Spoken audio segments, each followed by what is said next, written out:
My friends at Easy Cater are workplace catering pros, helping you find food for everything from daily employee meals to staff meetings and special events. Visit easycater.com/leaderassistant to find out more. My name is Victoria Leech. I'm the Chief of Staff at Phoenix Hydrogen. We're a hydrogen infrastructure company. Today's leadership quote is by Audre Lorde. When I dare to be powerful, to use my strength in the service of my vision, then it becomes less and less important whether I'm afraid. I love this quote because for me, every time I feel really afraid about a big project or maybe a shift or change in my career, it usually means I'm making the right decision. And so far, that's panned out to be true. It's a good reminder to stretch and grow and follow your fear instead of retreat from it.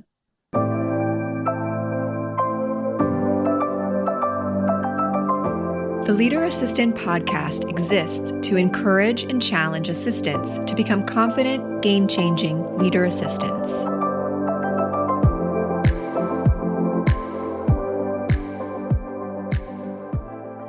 Are you tasked with ordering food for your office? Let me tell you about Easy Cater. With over 100,000 restaurants to choose from nationwide and 24/7 customer support, Easy Cater helps assistants like you and me succeed at work and makes our lives easier. Visit easycater.com/leaderassistant to find out more. Hey friends, welcome to the Leader Assistant Podcast. It's your host, Jeremy Burrows, and it's episode 233. You can check out the show notes at leaderassistant.com/233. That's leaderassistant.com/233. Today I'm speaking with Victoria Leech. Victoria is the Chief of Staff at Phoenix Hydrogen. Victoria, first of all, welcome to the show. Second of all, what part of the world are you in? Thank you, Jeremy. I'm based out of San Francisco, but today I am at my parents' home in Reno. We spent all morning paddleboarding on the lake. So it's been a very good day so far. West Coast. Love it. Love it. I've had a couple trips to Reno, Lake Tahoe, and it's beautiful, beautiful country over there. So it's awesome. Well, tell us a little bit about, you're on the lake. Do you have pets, kids, maybe your favorite hobby? Yeah. Well, I thoroughly enjoy paddleboarding. I don't get out here to do it enough. I have two young kids. My oldest is 5.5. My youngest is 2.5. They keep me very busy with their own wild schedules. It's like having a couple of additional execs that you have to take care of and manage. And we also have a wonderful golden retriever. His name's Winston. He's 3, I guess, almost 3.5 now. And we all play and garden, and being based in San Francisco, there's a big park culture there. So we spend a ton of time at the playgrounds. My kids run around and chase bubbles, and usually I sit back and watch them explore. It's a lot of joy. Nice. That's great. Yeah, it sounds like you've got your hands full with those young kids and dog, but it sounds like you have a lot of fun too. So that's awesome. All right, well, let's jump in then to your career and talk about maybe early in your career, what your experience has been as an executive assistant, but then also you're currently a chief of staff. So tell us a little bit about how you ended up in the executive support world, and then maybe why the transition from EA to chief of staff, and what you like about the chief of staff, and maybe the differences between EA and chief of staff. That's a great question. So my first kind of administrative role was actually back in 2013. I was working at a company that serviced Airbnbs. And this was back when Airbnb was kind of just becoming a huge thing. It was becoming a lot more popular. And so it was my job to direct house cleaning to the correct houses when there weren't going to be people there, ensure they had their towels and their shampoos and all that stuff. And that was my first administrative role. It wasn't in support of one executive. It was just in support of the whole company. I was employee number 3. And that was a great opportunity to really get my feet wet. Then my first true executive assistant role was at a company called Hack Reactor. That was back in summer of 2015. That was a really unique experience. Hack Reactor was a coding boot camp. So it's really the way I got into tech. And they did something very funny there. It started out where the entire EA team, each individual supported one executive, which I think is pretty classic. And then they decided that instead, the team of EAs would support the team of execs. And it became a lot. It was really a fun dynamic. Everybody worked really hard together to tackle different challenges. We all had to be able to step in for one another, regardless of what was going on. But I think what ended up happening is you miss that opportunity to develop a really close tie with your executive, to excel in just one area of the business. And from there, I ended up getting promoted to director of communications. And that was a really interesting experience and something I didn't totally enjoy doing. So I made the switch back to being an EA. I was an executive assistant for this man named Lior Avidar. Shout out to Lior. He and I worked together for over 5 years. We ran 2 companies together. He taught me everything I know really about how to run an efficient, successful business. I owe him a lot. We spent a ton of time together. I got to see every single part of the business. And it really set me up to be successful in my chief of staff role now, because I understand the game of business a lot better.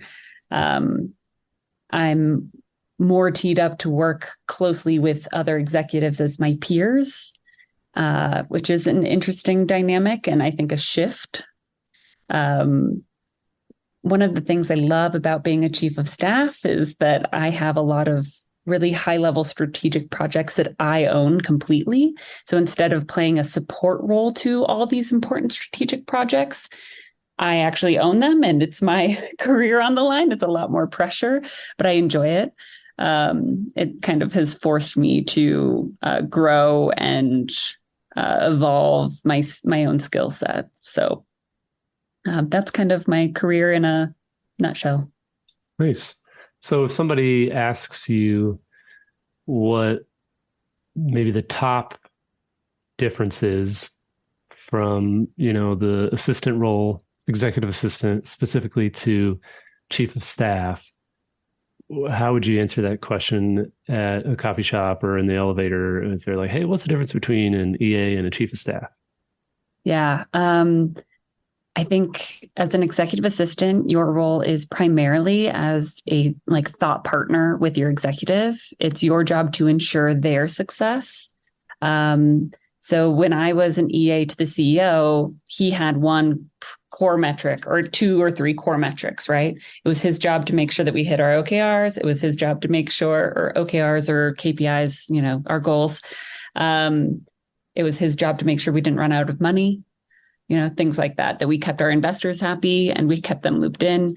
And so it was my job to support him in that. It was still his work to do.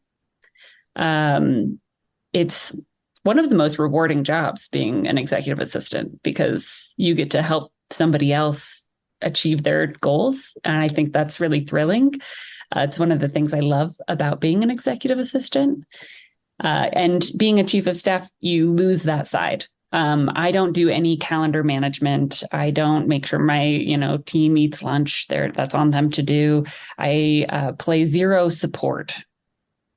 Instead, it's my job to own specific OKRs that are at a kind of strategic level that don't fit nicely into one of the other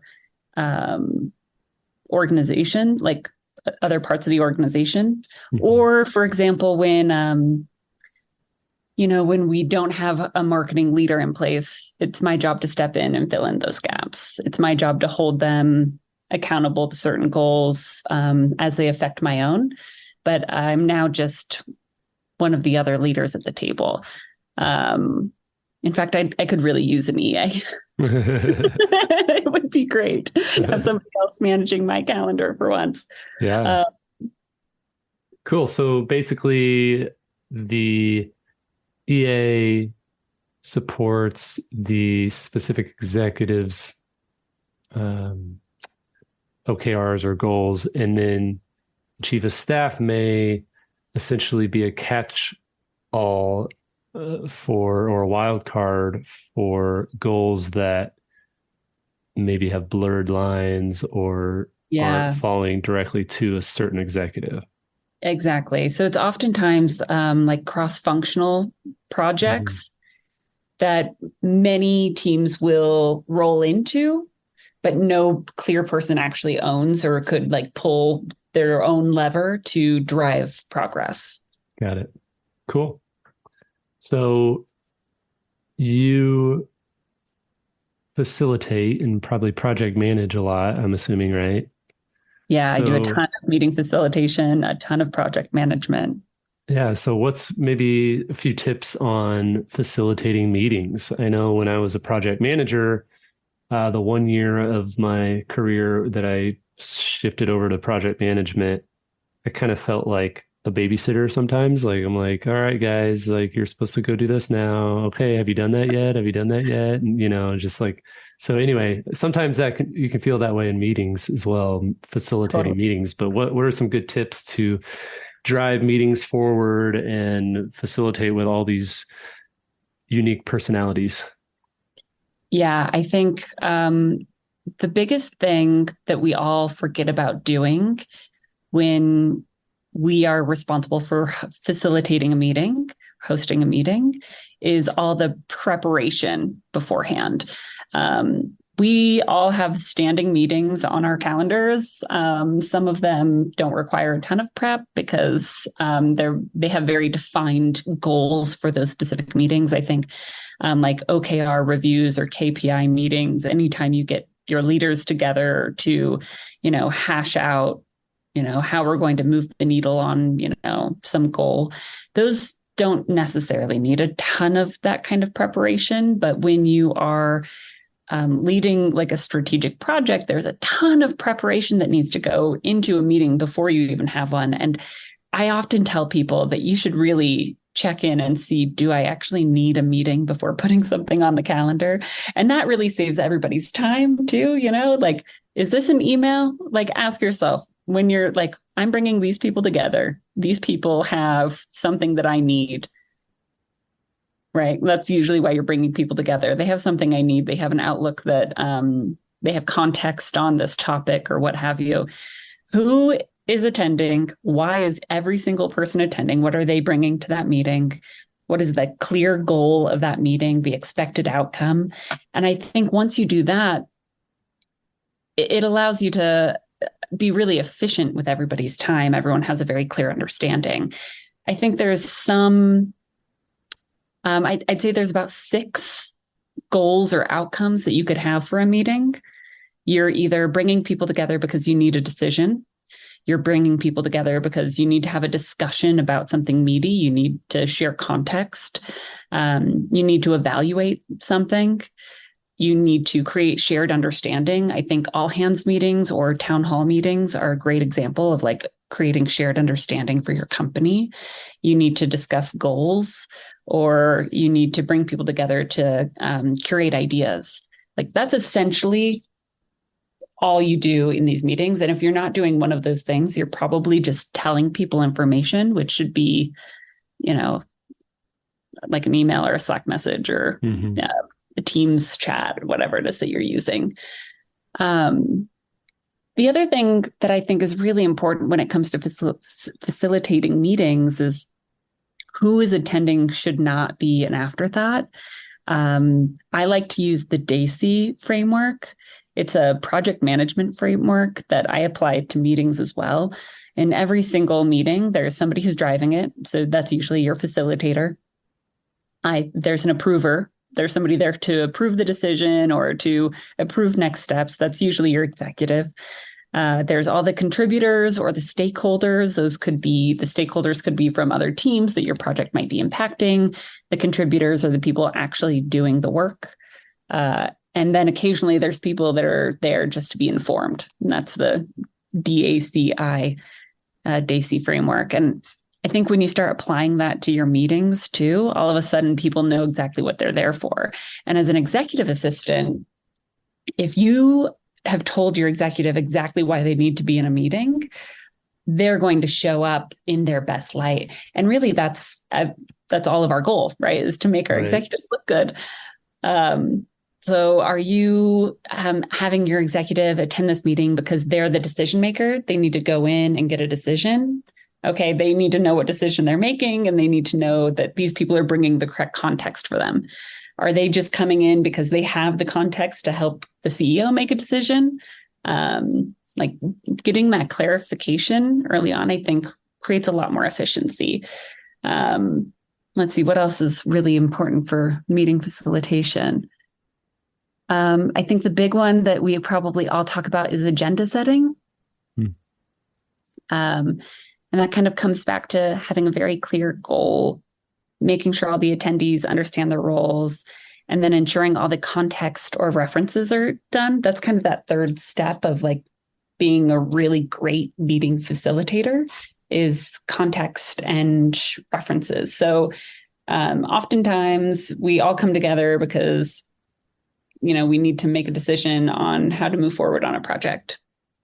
Well, you have to make sure that all the data that the team needs, all the context that everybody needs is there and available before the meeting so everyone can come in informed. They all have the same set of information to argue their points. That's especially true when you're setting goals.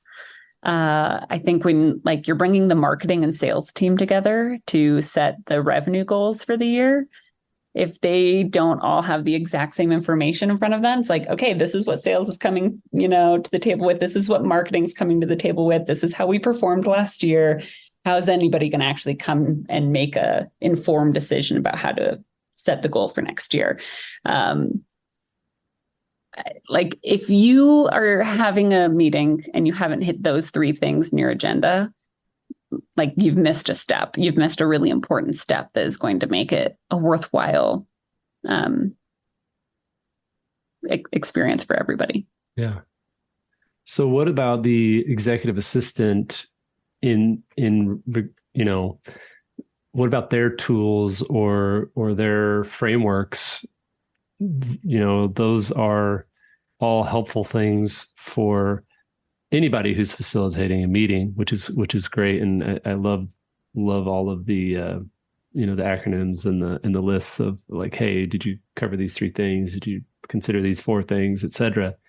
But what are some specific to executive assistants and even more specifically successful executive assistants? What are some tools and frameworks that you use in your career or that you've seen used well in the assistant role? So specific tools and frameworks for EAs just generally. Yeah. Let's see. There's probably 6 specific ones that I could think of as it relates to meeting facilitation. And then I think the other thing that is really valuable, let's start there actually. So we'll continue meeting facilitation. We'll go some tools and frameworks. Okay, so here's what you're going to be doing in most meetings as an EA, right? You're going to be the one taking notes. You're going to be the one sending those notes out. You're probably the one time tracking or managing time. And I think there's a few different things that you can be doing there, or frameworks or tools that you can use. And it really depends on the type of meeting you're facilitating. But I love to schedule when I'm setting a meeting, there are set time limits for each agenda topic, right? Setting those and then actually having a visual timer is a great tip for EAs to be using, because then you don't have to like interrupt your COO as they're in the middle of some drawn on point, that they're trying to make. Instead, it's like, okay, there's a visual timer. Everybody's now involved in tracking time against the actual agenda. If you're in person, you can use an actual timer. In Zoom, they have that feature. You can actually pull one up. Sometimes I change out my face for an actual clock, and I'm just like, it's an actual clock. It's like good cop, bad cop, and you're the good cop, and the clock is the bad cop. Yes, exactly. It's like, no, I promise I want us to go on and on about this, but actually we need to move on. Right. I think there's also, like, as far as note-taking goes, oftentimes I think EAs end up in the note-taking role, and that isn't always the best situation. I think identifying the correct person to take notes is a skill set in and of itself. I take notes in every single meeting I attend just so that I can remember, because I am notorious for forgetting things. I have to go back and check my notes. But the person responsible for taking notes in a meeting should be somebody who is not facilitating the meeting. It should not be somebody who needs to be actively engaged in the conversation. And that person has to have enough context and understanding about what's being talked about to take the notes. Sometimes that's us as EAs. Sometimes it's not. Sometimes it's somebody else on the team. And making sure that that's really clear is super important. Let's see here. I think the other thing I would say is, like, there's a lot of different types of facilitation that can occur. So you might be putting together an assumption map with your team, a priority map. You might be doing impact effort mapping. You could be having some kind of democratic discussion, and that's going to lead to you showing up in a different way. It might be you just sitting in the background, taking things in so you can be a thought partner to your executive later when they're trying to make a decision. You could be doing some kind of retro, right? Where you're leading people through a start, stop, continue framework. Maybe your team needs to have a shared evaluation. So you might be doing a SWOT analysis or a pre-mortem, or sometimes we call it heart, head, hand. Sometimes you're leading teams through a brainstorm, right? And you're doing crazy eights, or you're doing mind mapping. You could do a round robin if you know for a fact that half the people there are more introverted, and you need everybody's voices. So you're like passing a stick around, the talking stick. Something we use with kindergartners, but it works really great with executives too. Kindergartners or executives are like kindergartners? No, really? That's the takeaway here. Yeah, that's going to be the title. That's going to be the title of the episode. Victoria Leech on how executives are like kindergartners. Yep. They get cranky when they haven't had their lunch. You've got to reschedule their whole day. You've got to make sure that everybody gets that time for R&R. They need all the information all the time. Executives have so many questions. They always need snacks. It's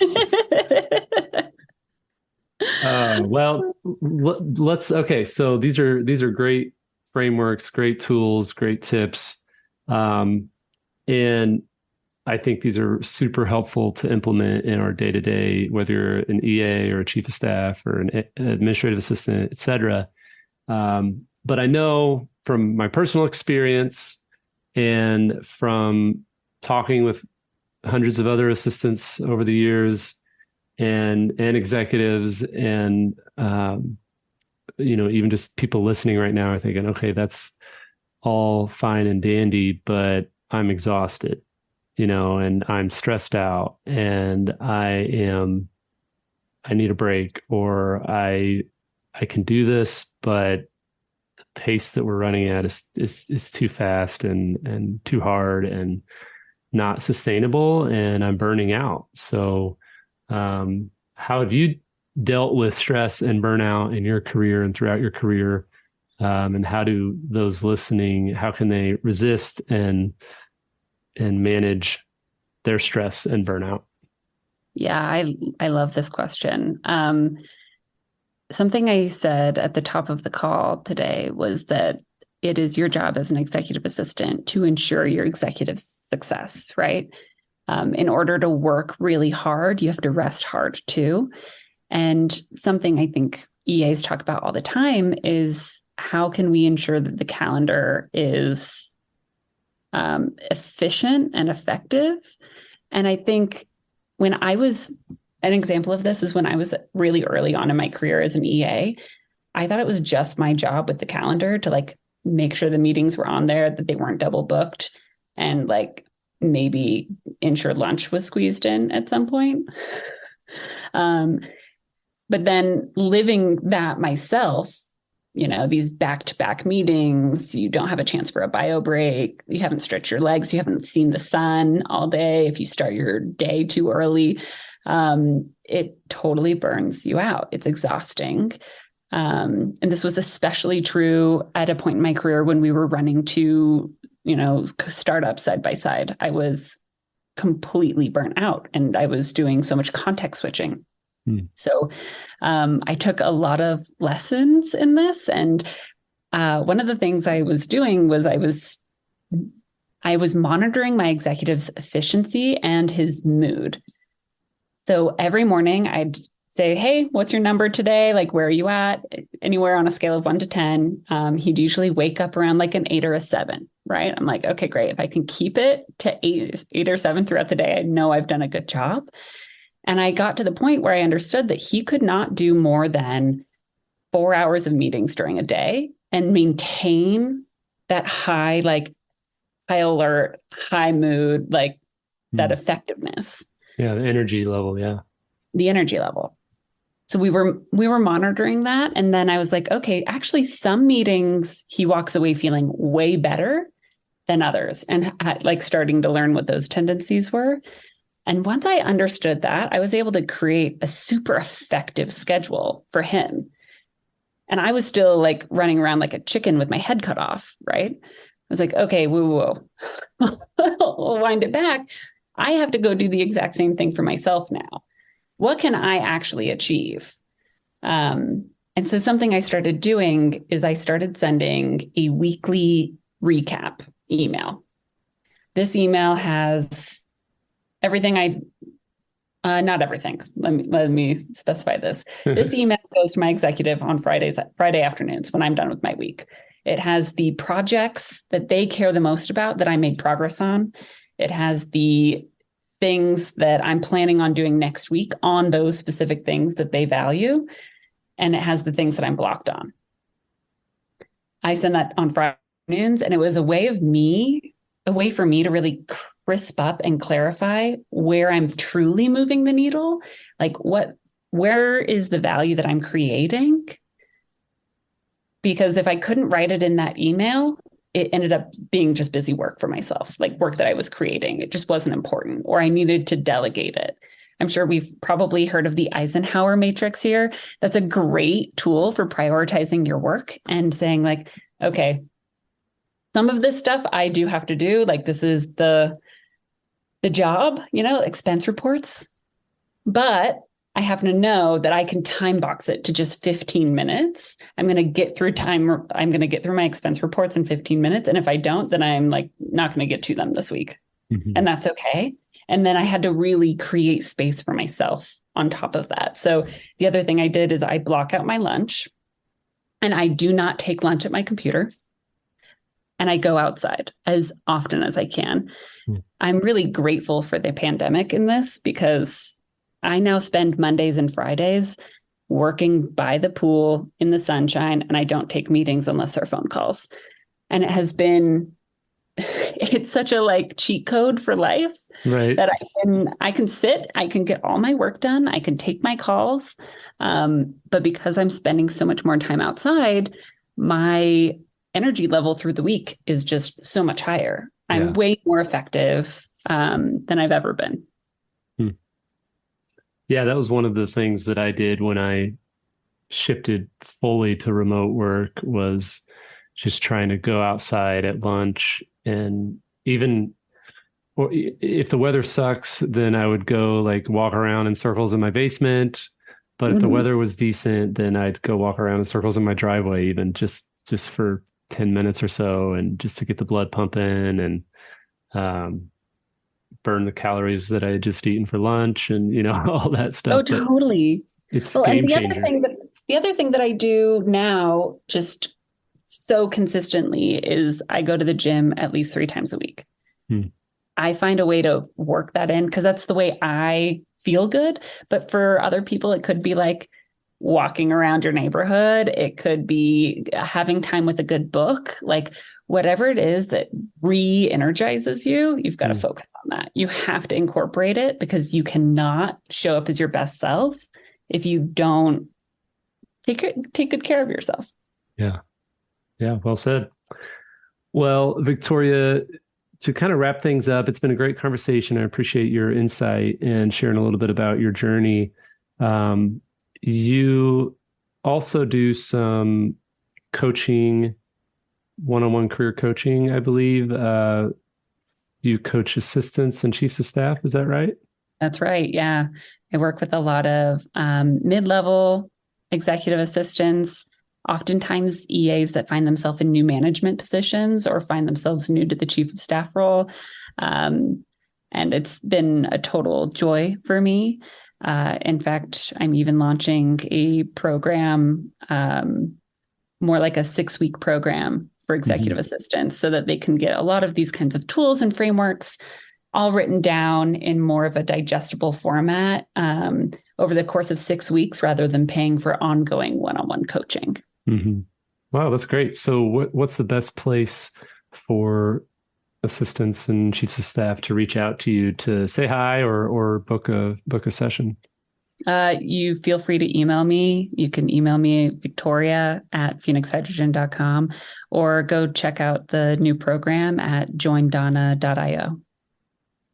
Great. And I'll put those links in the show notes, leaderassistant.com/233, leaderassistant.com/233 to check out all of Victoria's links and learn more about what she's up to. And yeah, I really appreciate your time. And it sounds like you have a great situation and great, tools and frameworks. And then I love even the simple tactic of no lunch at your computer rule is even if there are people listening, that's all they take away. That's a good takeaway. So thank you so much. That's the one. Take that with you. It will change the game. Awesome. Thanks so much, Jeremy.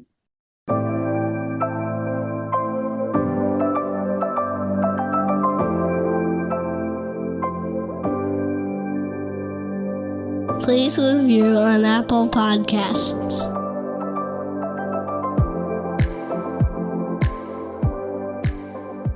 GoBulls.com